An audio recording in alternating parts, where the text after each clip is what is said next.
안녕하세요, 유수입니다. 오늘은 회사에서 나를 함부로 대하지 못하게 하는 법이라는 주제로 함께 하겠습니다. 직장 생활을 잘하려면 어떻게 해야 될까요?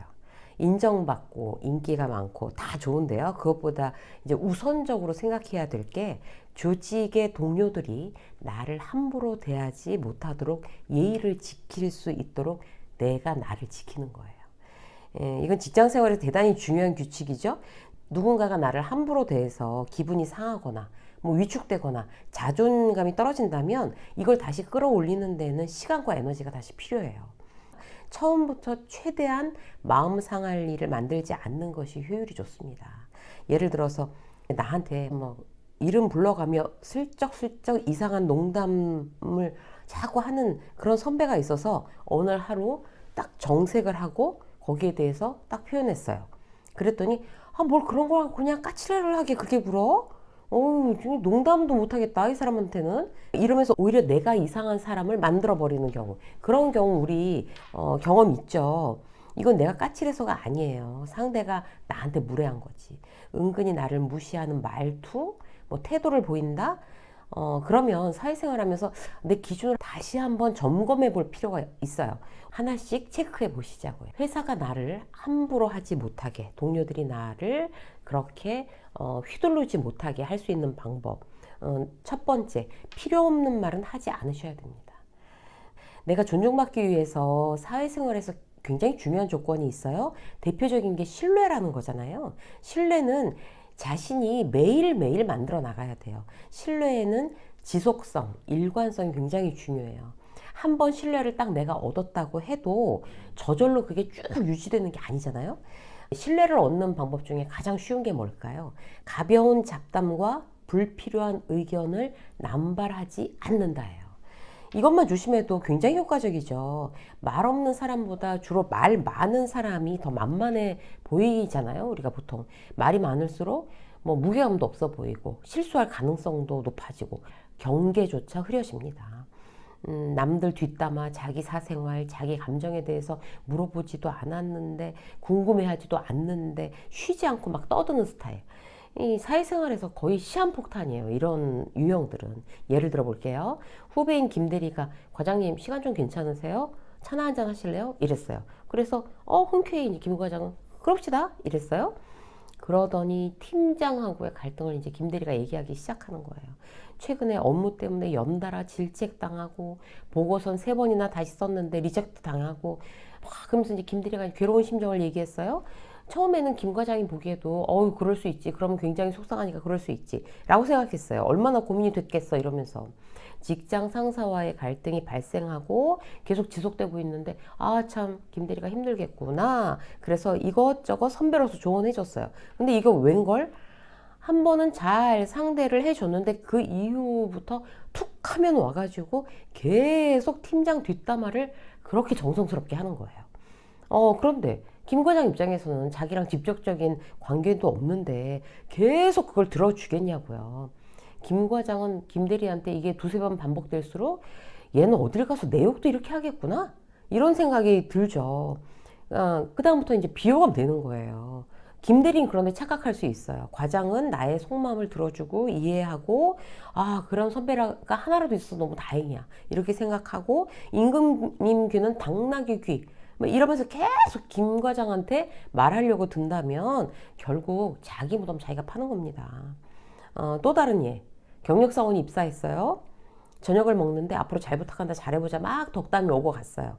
그리고 나서 2차 가서 좀 친해진 느낌이 드니까 이 경력사원이 자기가 요즘 주식한 게 잘 안 돼서 고민이 많다거나 뭐 그럼에도 불구하고 부모님께 받은 유산이 꽤 있어서 뭐 괜찮다거나 와이프랑은 사실 지금 별거 상태라는 둥 이런 개인적인 이야기를 전혀 여과 없이 한다면 이 사람은 자기가 새로 들어간 조직에서 굉장히 빨리 친해져서 내가 이런 얘기까지 할 수 있는 상황이 됐어 라고 만약에 생각한다. 착각이죠, 착각. 이 회사는 참 동료분들이 좋은 분들이라 처음부터 제 얘기를 막 하게 되네요. 우하하하 이렇게 좋아할 일이 아니라는 거죠. 동료들은 벌써 이 사람 우습게 봅니다. 자기 프라이버시에 대해서 무방비한 사람은 남이 우습게 보는 거예요.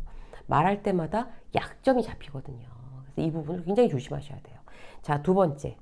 우리가 남들이 나한테 함부로 대하지 못하도록 이제 철저히 자기를 보호하면서 사회생활을 하려면 기억해야 될 거, 내 의견을 정확히 말해야 되는 거예요. 상대와의 좋은 관계를 위해서 가급적 뭐 싫은 소리 안 한다? 이 부분 저도 동의해요. 저도 남한테 싫은 소리 가능한 안 해요. 아예 입을 딱 다무는 편이죠. 그런데 기준이 뭔가 하면 이 말이 꼭 필요한 말이면 싫은 소리라도 해야 되는 거죠. 그런데 그 부분을 말하기가 뭐해서 정확하게 표현하지 못하면 또 나는 남한테 이제 휘둘리거나 함부로 대해도 되는 사람으로 이미지 메이킹 될 수 있어요. 이 부분을 조심해야 돼요. 누가 뭐라고 해도 괜찮습니다. 다 좋습니다. 이렇게 말하는 게 대표적이에요.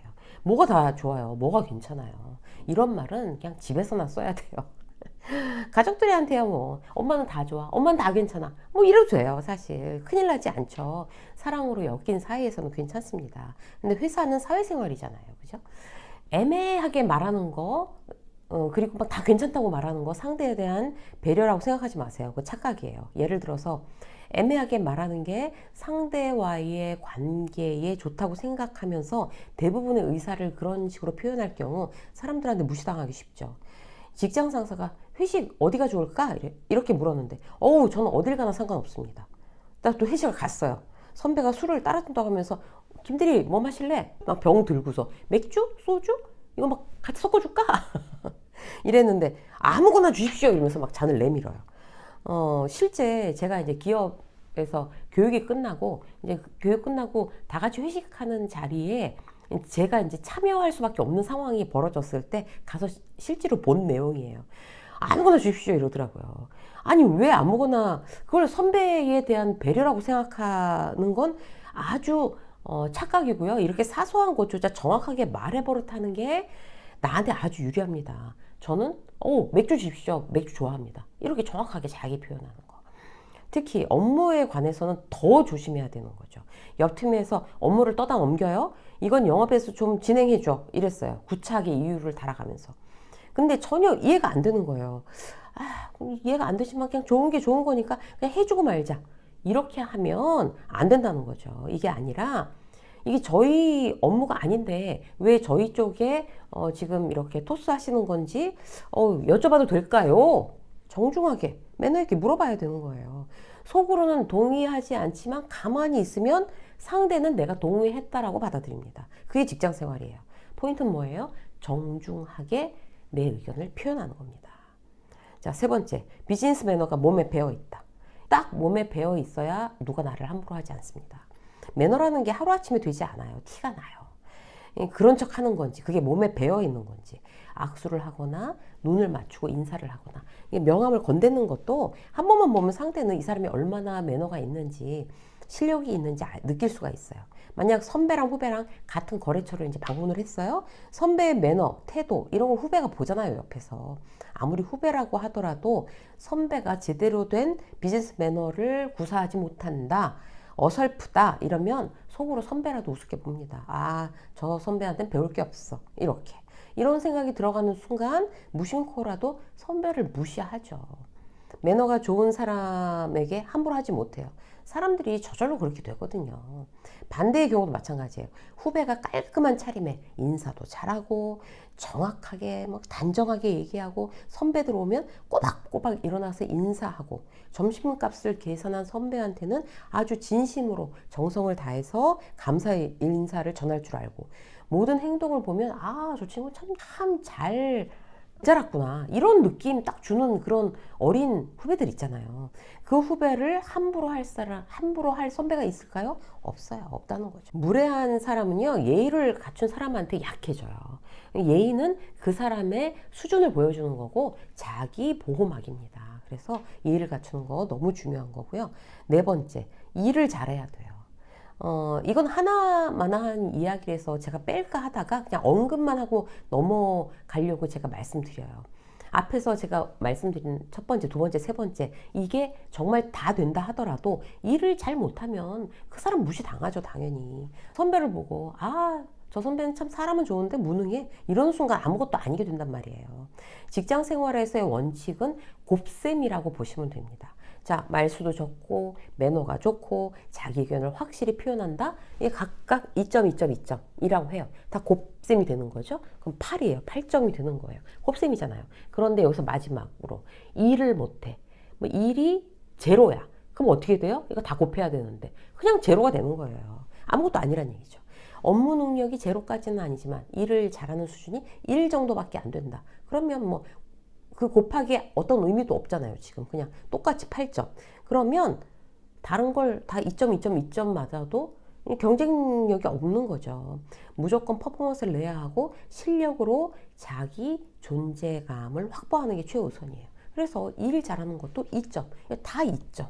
동일하게 2점. 그럼 점수가 확 뛰는 거죠. 이 직장 생활은 이런 거예요. 일을 잘하는 방법에 대해서는 유쌤의 직장 수업 중에서 재생 목록의 직장 성공편이나 아니면 대화법을 여러분들이 확인하시고 따로 날마다 공부하셔야 됩니다. 그러면 이제 일머리를 잘 갖추는 방법들에 대해서 많이 나와 있어요. 크게 도움이 되실 거예요. 오늘도 더 성장하는 여러분들을 응원합니다. 유쌤의 직장 수업 오늘 여기까지 하겠습니다. 고맙습니다.